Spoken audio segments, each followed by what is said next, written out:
Breaking down the assault on the U.S. Capitol, the Congressional Committee investigating the riot reveals its findings and hears from those who were caught up in the chaos.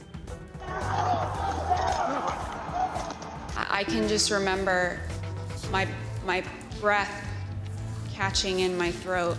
What I saw was just a war scene. The committee says Donald Trump was at the center of the conspiracy that fueled the riots. We have details on the accusations against the former U.S. president.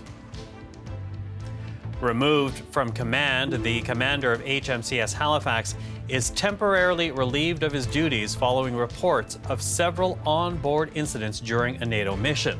We have details coming up. And mortgage warning. The Bank of Canada tells homeowners to brace for a spike in their payments. Given the unsustainable strength of housing activity, some moderation in housing would be healthy.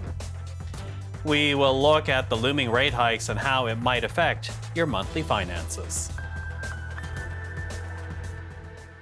Good morning, everyone. I'm Michael Serapio. You're watching CBC Morning Live. Heather is away. Donald Trump is back at the center of a highly charged moment in the United States, one that could determine his possible political future and define his place in American history.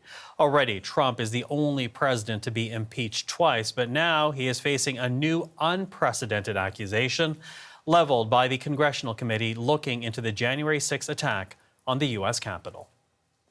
Donald Trump was at the center of this conspiracy. And ultimately, Donald Trump, the President of the United States, spurred a mob of domestic enemies of the Constitution to march down the Capitol and subvert American democracy.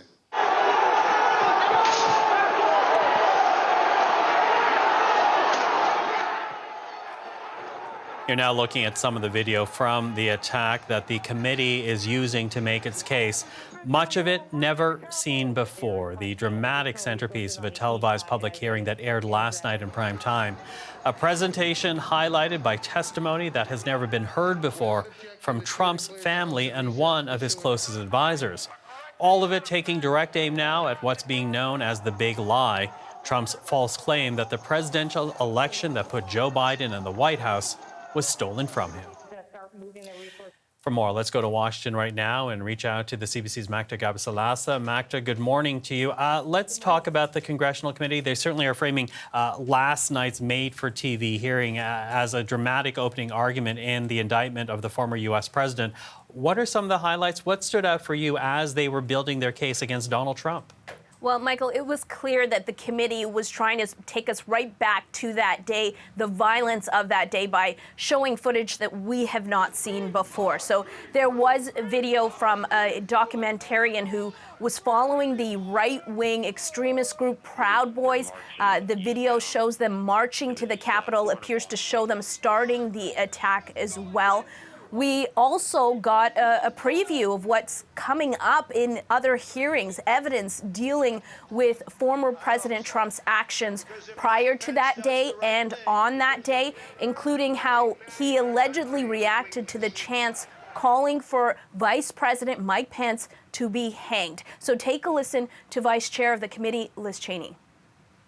You will hear testimony that, quote, the president did not really want to put anything out calling off the riot or asking his supporters to leave. You will hear that President Trump was yelling and, quote, really angry at advisors who told him he needed to be doing something more. And aware of the rioters' chants to hang Mike Pence, the president responded with this sentiment, quote, maybe our supporters have the right idea. Now, we also saw clips and heard from some of the rioters now awaiting sentencing. They were encouraged to be there by the former president. And we saw more body camera footage from Capitol Police being pepper sprayed and attacked. Capitol Police Officer Caroline Edwards was the first one injured, and she recalls seeing other officers going down. I couldn't believe my eyes. There were officers on the ground. They were bleeding. They were throwing up. They were, they had I mean, I saw friends with blood all over their faces. I was slipping in people's blood. You know, I was catching people as they fell. It was carnage. It was chaos. But in the end, the main takeaway here from the committee is that the evidence shows that January 6th was an attempted coup and that Trump was at the center of it, Michael.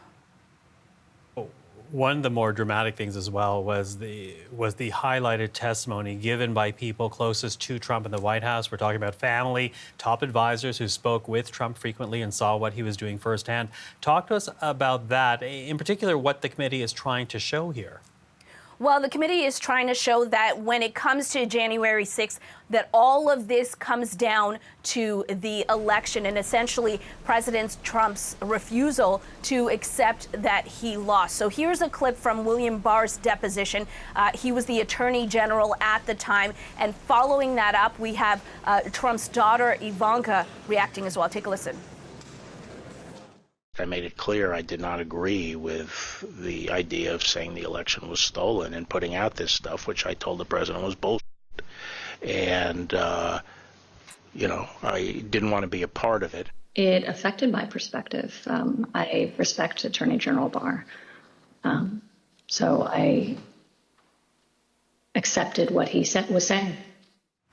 Now, we're going to hear a lot more about Trump's alleged actions to overturn the election results, including information that was given yesterday that he had been told that there was no evidence of fraud in the election, but that he allegedly continued to push to put people in place in the Justice Department that would essentially side with him and try to overturn the election. And the committee is essentially saying that January 6th happened because of Trump's position, because of comments he made, and because of the influence that he had on those groups that carried out the attack that day. Now, this is just really the beginning. We still have several more hearings this month. We've got 2 hearings next week, and this is not expected to wrap up until September, Michael.